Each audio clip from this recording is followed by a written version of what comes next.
और वो ज्ञान और उसका स्रोत वेद है, क्योंकि ईश्वर ज्ञान का आदि स्रोत है और वेद ईश्वरीय ज्ञान है, ईश्वर की रचना है। इसलिए हमें ज्ञान की प्राप्ति के लिए वेद तक जाना होगा।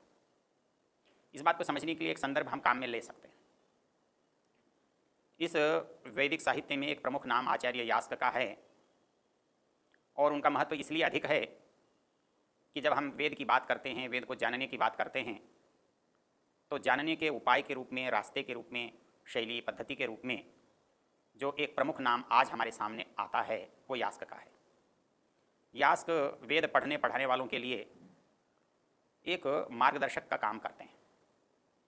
उनका जो ग्रंथ है निरुक्त, यद्यपि वो व्याख्या ग्रंथ है किंतु मूल से अधिक महत्वपूर्ण हो गया है और वेदांगों के रूप में मूल ग्रंथ निघंटु की चर्चा नहीं होती, बल्कि निघंटु की जो व्याख्या है निरुक्त उसकी चर्चा होती है, उसका नाम आता है।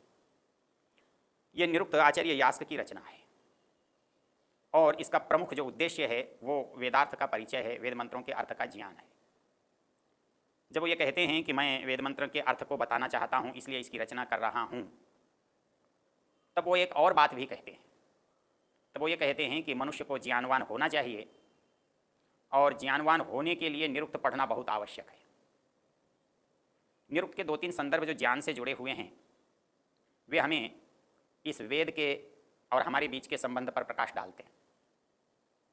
आचार्य यास्क ने लिखा कि भाई निरुक्त क्यों पढ़ना चाहिए, तो वो ये कहते हैं अथापि इदम अंतरेण मंत्रेषु अर्थ प्रत्यय न विद्यते। प्रत्यय कहते हैं ज्ञान। आचार्य यास्क का मानना और कहना है कि यदि आपने निरुक्त का अध्ययन नहीं किया है, निरुक्त को नहीं समझा है, तो आप वेद मंत्र के अर्थ को जानने में समर्थ नहीं हो सकते। अब इससे बड़ा महत्व, इससे ज़्यादा बड़ी बात वेद के लिए यास्क और क्या कह सकते हैं।